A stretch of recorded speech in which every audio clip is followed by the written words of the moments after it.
오늘 저희들에게 주시는 은혜의 말씀은 마태복음 25장 1절부터 13절까지의 말씀입니다. 말씀을 봉독해 드릴 때 여러분의 심령과 귀에 은혜가 있기를 바랍니다. 말씀을 봉독해 드립니다. 1절입니다. 그때 천국은 마치 등을 들고 신랑을 맞으러 나간 열 처녀와 같다 하리니 그 중에 5은 미련하고 5은 슬기 있는지라.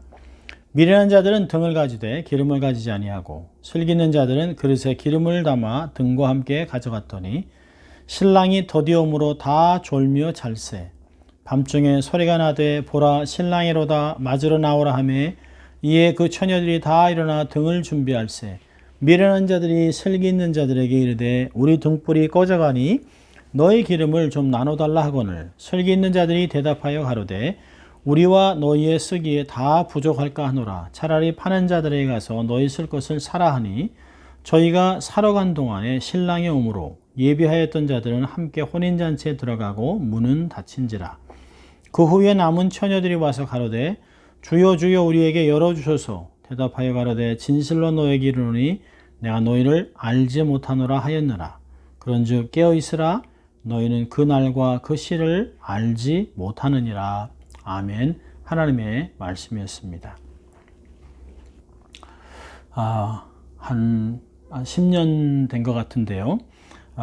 브라질 상파울루의 교회에 강의를 마친 후에 그 다음날 비행기를 타러 가기 전에 여유가 있어서 공항 가기 전에 스태프들과 기도도 하고 또 커피도 마시면서 유익한 시간을 갖고 있었습니다.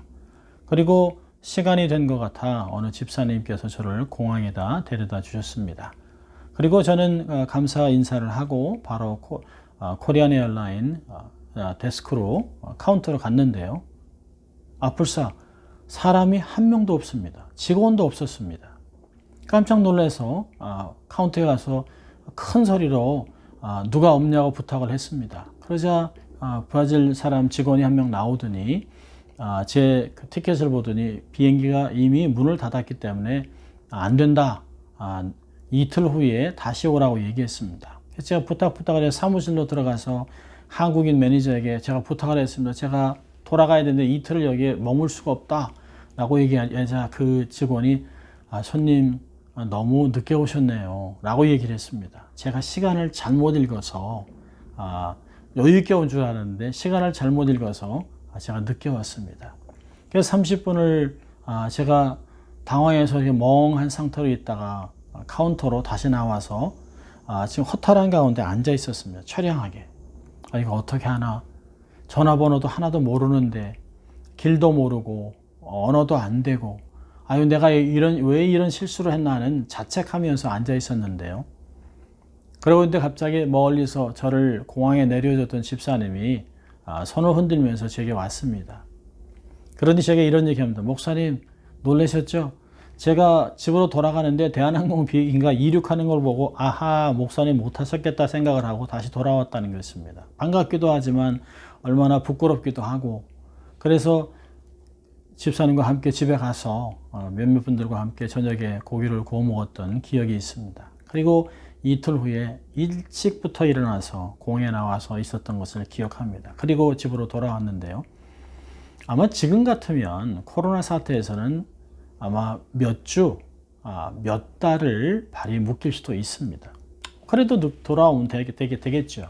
그러나 이것이 천국행 비행기였다면 얼마나 당황하겠습니까? 아마 게이트 앞에서 울며 불며 얼마나 이를 갈고 슬퍼할까요? 생각만 해도 정말 끔찍합니다. 여러분 오늘의 말씀은 예수님의 비유 22번째 말씀으로 열 처녀라는 제목으로 은혜와 도전을 받으려고 합니다. 여러분 마태복음 25장에는 3가지의 비유가 등장합니다. 오늘 우리가 읽은 열 처녀, 또 달란트 비유, 양과 염소의 비유가 등장합니다. 이 3가지 비유는 모두 다 주님의 재림을 기다리는 교회와 성도들에게 주는 교훈들입니다. 종말 시대를 살아가는 성도들이 다시 오실 주님을 기다리면서 맞이하기 위해 무엇을 준비해야 할까를 가르쳐주는 말씀입니다. 자, 오늘 본 열 처녀 비유는 유대인의 전통적 결혼 풍습을 배경으로 하고 있습니다. 결혼 전에 혼담은 양가에서 보내는 중매장인이나 아니면 양가의 어른들에 의해 정해졌습니다. 약혼은 신부 집에서 이루어졌는데요. 결혼 전의 약혼은 법적인 효력을 갖고 있습니다. 약혼이 성립되면 혼사의 중요한 결정은 이루어진 것입니다.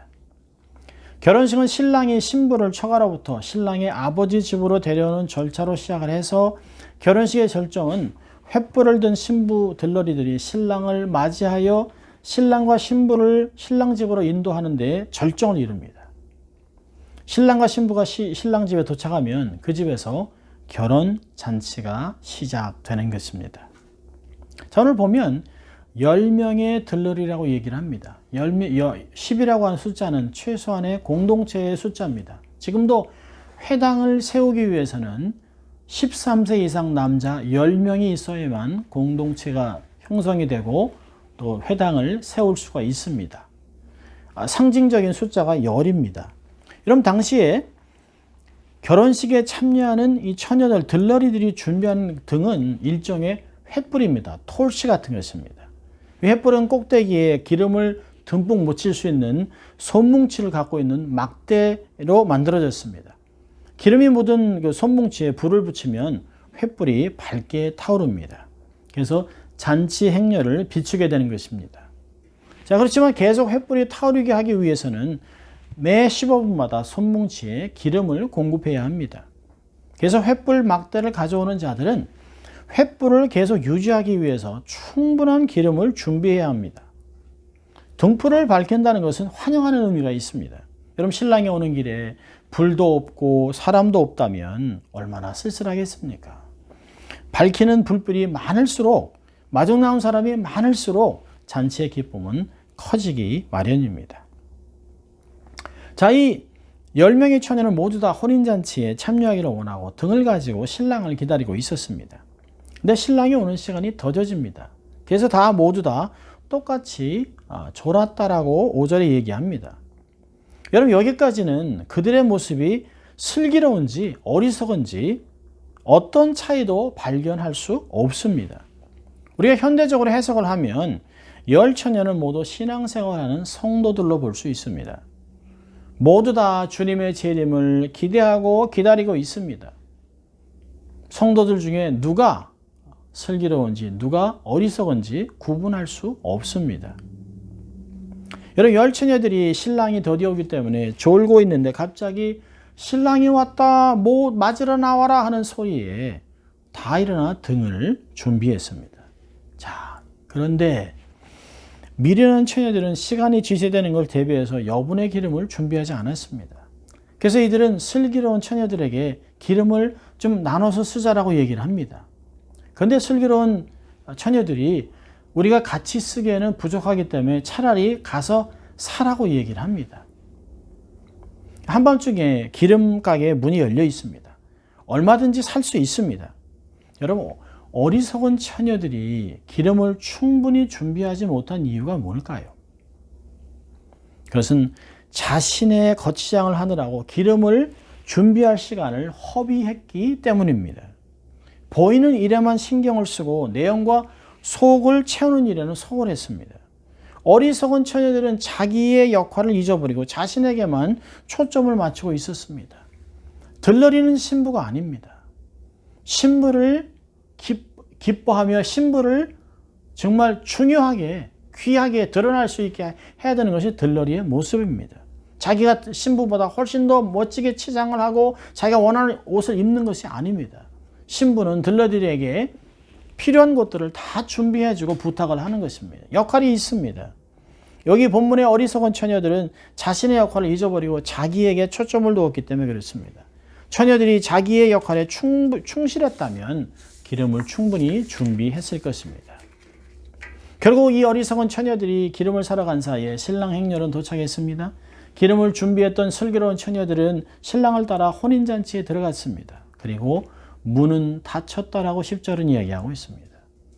고위에 미련한 처녀들이 기름을 사서 도착해서 문을 두드리며 문을 열어달라고 외쳤지만 내가 너희를 알지 못한다 라고 문이 열리지 않았습니다. 여러분, 이 비유의 끝부분은 예수님의 산상수훈의 마지막 부분의 교훈을 하고 있습니다. 마태복음 7장 21절과 23절을 보면 나더러 주여 주여 하는 자마다 천국에 다 들어갈 것이 아니요 다만 하늘에 계신 내 아버지의 뜻대로 행하는 자라야 들어가리라. 그때 내가 저희에게 밝히 말하되 내가 너희를 도무지 알지 못하니 불법을 행하는 자들아 내게서 떠나가라 하리라. 이런 충분한 기름을 준비하지 못했던 미련한 처녀들은 그렇게 자신들이 원하고 기다렸음에도 불구하고 혼인잔치에 들어가지 못했습니다. 여러분, 주님은 오늘 비유의 끝에 마지막에 반복해서 경고하시는 말씀이 있습니다.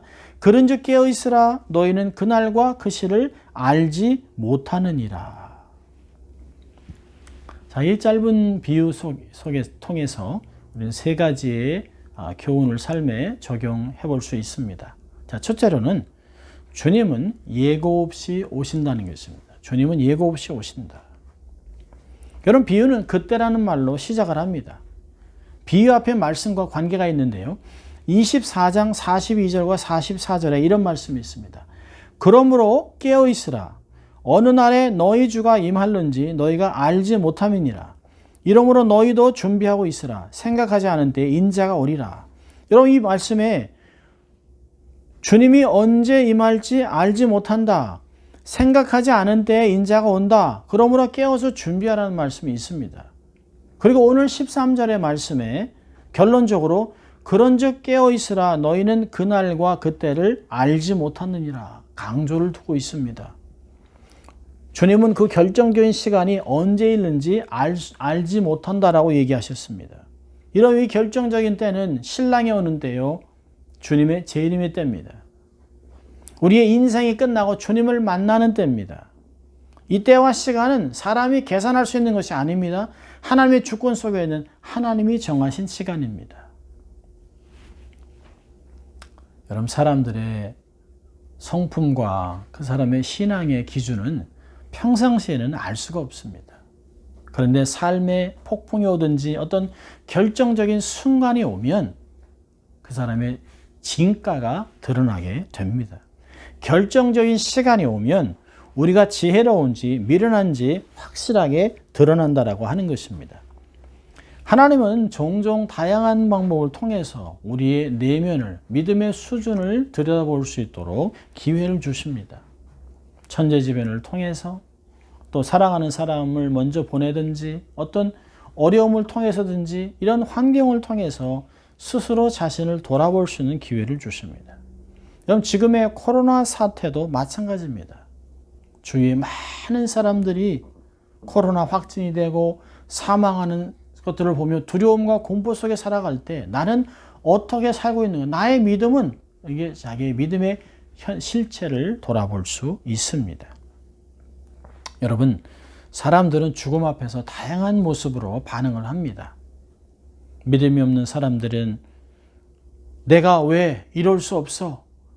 나는 아직도 준비하지 않았는데, 나는 아직도 젊은데, 나는 할 일도 많은데, 내가 왜? 라고 통곡하고 괴성을 지르고 고래고래 소리를 지르기도 합니다. 사람을 원망하고 탓하기도 합니다. 그러다가 1년만 살게 도와주세요. 한 달만이라도 이렇게 부탁을 하는 사람들이 있습니다. 그런데 자기의 죽음을 준비했던 사람들은 확연히 다른 모습으로 하나님께 반응하고 사람들에게 감명을 줍니다. 평생을 복음을 전하는 일에 헌신을 했던 D.L. 무디 목사님은 늘 자기의 마지막 순간을 준비하며 살았습니다. 그러다 어느 날 갑자기 한순간 찾아온 죽음 앞에 그는 이렇게 고백합니다. 땅은 물러가고 하늘은 열린다. 내 주께서 나를 위해 오신다고 고백했습니다. 웨스민스터 신학교를 설립한 그레션 메이천 박사님은 죽기 하루 전인 1937년 1월 1일 자기의 친구 동료인 존 모리 교수에게 이렇게 텔레그램을 보냈습니다. I'm so thankful for the active obedience of Christ. No hope without it.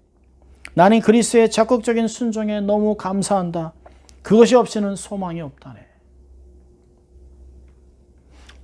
제가 전도사의 사역 초창기에 섬겼던 교회에서 80 중반이 훌쩍 넘은 장로님의 죽음을 보고 큰 감동을 받은 기억이 있습니다.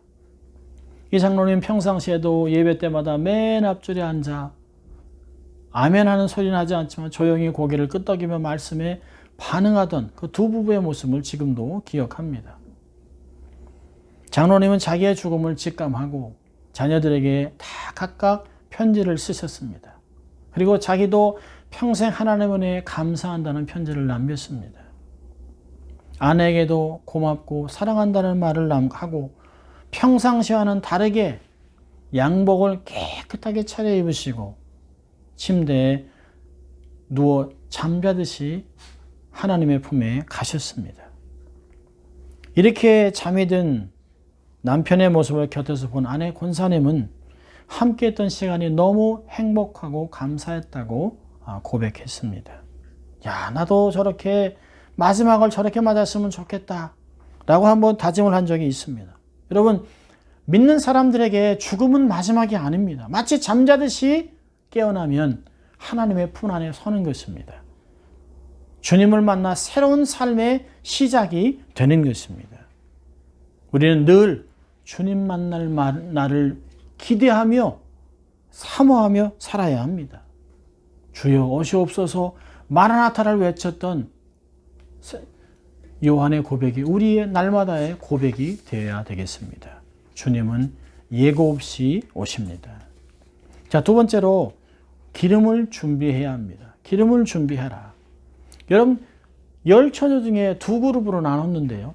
슬기롭고 어리석은 처녀들의 두 그룹의 결정적인 차이는 충분한 기름을 준비했는가에 있습니다. 자신들에게 기름을 나눠달라고 하는 어리석은 처녀들의 부탁을 지혜로운 처녀들이 매몰차게 거절하게 보이지만 그들이 거절할 수밖에 없었던 이유가 있습니다. 기름을 나눠주면 신랑을 맞이할 수가 없습니다. 등불을 밝혀 신랑을 신부에게 인도하는 것이 그들의 역할이었는데 기름이 없이 중간에 등불이 꺼진다면 결혼잔치를 망칠 수 있기 때문에 기름을 나눠주지 않았던 것입니다. 아니, 나눠줄 수가 없었던 것입니다. 여러분, 세상에는 빌려줄 수 있는 것이 있고 빌려줄 수 없는 것이 있습니다. 돈은 빌려줄 수 있습니다. 자동차도 빌려줄 수 있습니다. 책도 빌려줄 수 있습니다. 그러나 빌려줄 수 없는 것이 의외로 많습니다. 여러분, 우리의 구원은 빌려줄 수가 없습니다. 우리의 생명도 빌려줄 수 없습니다. 내가 아무리 사랑하는 자식이라고 또 남편, 아내고 부모라 할지라도 내 생명을 나눠줄 수 없습니다. 대신할 수 없습니다. 우리의 믿음도 나눠줄 수 없습니다. 오래전에 말씀을 전하고 간식을 먹으며 교제하는데 아내를 따라왔던 어떤 점잖은 분이 남자분이 이렇게 말을 했습니다. 나는 하나님이나 교회를 반대하지는 않습니다. 제 아내와 아이들이 열심히 교회를 다니고 있습니다. 저는 교회를 다니지 않지만 나중에 마누라 치마 잡고 천국에 가면 되지 않겠습니까? 라고 멋쩍게 웃었습니다.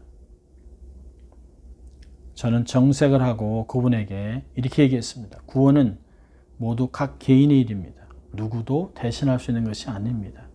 아내의 믿음이 아무리 커도 자식의 믿음이 아무리 커도 그들 도움으로 천국에 가는 것이 아닙니다.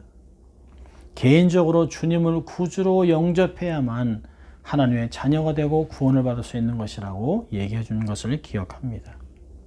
여러분, 여기서 기름을 준비하라고 하는 기름을 믿음과 관련해서 생각해 본다면 등불이란 믿음의 외적인 모습입니다. 기름이란 믿음의 내적인 컨텐트, 내용이라고 볼 수 있겠습니다. 여러분, 사람들마다 어떤 사람은 등을 큰 것을 가지고 있고 작은 것을 갖고 짧고 긴 것, 다양한 것을 갖고 있다고 볼 수 있습니다.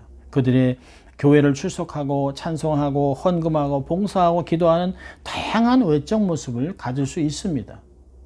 근데 기름이라고 하는 것은 견고한 신앙 고백, 헌신, 말씀의 순종, 성령 충만, 말씀에 충만된 그런 내적 믿음의 상태를 말한다고 할 수 있겠습니다. 여러분, 기름이 없는 등은 무의미합니다. 밝힐 수가 없습니다.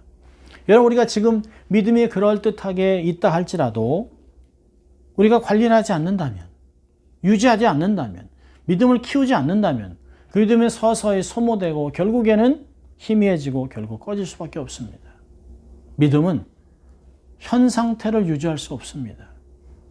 믿음은 그냥 두면 도태하게 돼 있습니다. 우린 지속적으로 영적인 충전이 절대적으로 필요합니다. 로마서 10장 17절 같이 우리의 믿음은 들음에서 나고 들음은 그리스도의 말씀에서 난다고 말씀으로 믿음을 키워야 합니다. 주님께 주님 우리의 믿음을 더하여 주십시오라고 기도했던 제자들 같이 우리가 간절히 기도해야 됩니다. 불 꺼진 등을 들고 살아가면 안 됩니다. 그럴 수 없습니다. 우리의 신앙의 불에 기름을 계속 부어야 하는 것입니다. Keep on adding oil to the fire. Let it keep on burning for God. 하나님을 위해, 주를 위해 우리의 등불이 환히 밝힐 수 있도록 기름을 준비하고 살아가는 여러분 될 수 있기를 바랍니다. 자, 세 번째 적용은 문이 닫힐 날이 온다는 것입니다. 문이 닫힐 날이 온다. 이런 본문에서 주님의 경고의 말씀에 우리는 귀를 기울여야 합니다. 어리석은 처녀들이 기름을 사러 간 사이에 신랑이 와서 준비된 자들은 다 함께 혼인잔치에 들어가고 문이 닫혔다라고 이야기합니다. 여러분 지금은 은혜의 문이, 기회의 문이, 천국의 문이 활짝 열려 있습니다. 누구든지 예수 믿으면 구원받을 수 있습니다. 그러나 그 천국문은 닫힐 때가 있습니다. 점점 닫히고 있습니다. 한 번 닫히면 절대 열리지 않습니다. 그것이 바로 종말입니다. 최후 심판 때는 그렇게 될 것입니다. 그러므로 우리는 문이 닫히기 전에, 우리 인생의 황혼이 오기 전에, 아직 움직일 수 있고 눈이 밝고 총명이 흐려지지 않았을 때 기름을 계속해서 충분하게 준비해야 합니다. 죽음은 다시 기회를 주지 않습니다. 주님의 재림 이후에는 더 이상의 기회는 없습니다. 여러분 오늘 본문에서도 혼인잔치의 문이 닫힌 후에 어리석은 처녀들이 와서 아마 아우성을 치며 문을 두드리며 문을 열어달라고 했지만 문은 열리지 않았습니다. 내가 너희를 알지 못하노라라는 대답만 있었을 뿐입니다. 여러분 우리는 주님이 다시 오는 그때를 모릅니다. 문이 닫힐 때를 모릅니다. 그때는 주님의 주권에 속해 있다고 비유는 강조하고 있습니다. 그리스 시라쿠사 거리에는 엉뚱한 모양의 동상이 하나 서 있습니다. 여러 각지에서 온 관광객들은 그 동상의 모습에 웃음을 터뜨립니다. 앞머리는 머리숱이 무성한데 뒷머리는 대머리고 발에는 날개가 있는 이상하고 우스꽝스러운 모습을 봅니다. 그런데 그 밑에 써 있는 글을 보고 감명을 받고 깊은 생각에 빠지게 되기도 합니다. 그 내용의 글은 이렇습니다. 앞머리가 무성한 이유는 사람들이 나를 보았을 때 쉽게 붙잡을 수 있도록 하기 위함이고, 뒷머리가 대머리인 이유는 내가 지나가면 사람들이 다시는 붙잡지 못하도록 하기 위함이에요. 발에 날개가 달린 이유는 최대한 빨리 사라지기 위함이다. 나의 이름은 기회이다. 생각해 볼 필요가 있습니다. 말씀을 정리하려고 합니다. 여러분, 나중에 해도 되겠지? 나중에 하겠다? 미루지 마십시오. 생각하지 마십시오. 조금만 더 돈 더 벌고 조금 더 인생 즐기고 은퇴할 때까지, 은퇴한 후에 하지, 나중에 헌신하지, 나중에 later 하다가 결국 나중에는 땅을 치고 후회할 순간이 옵니다.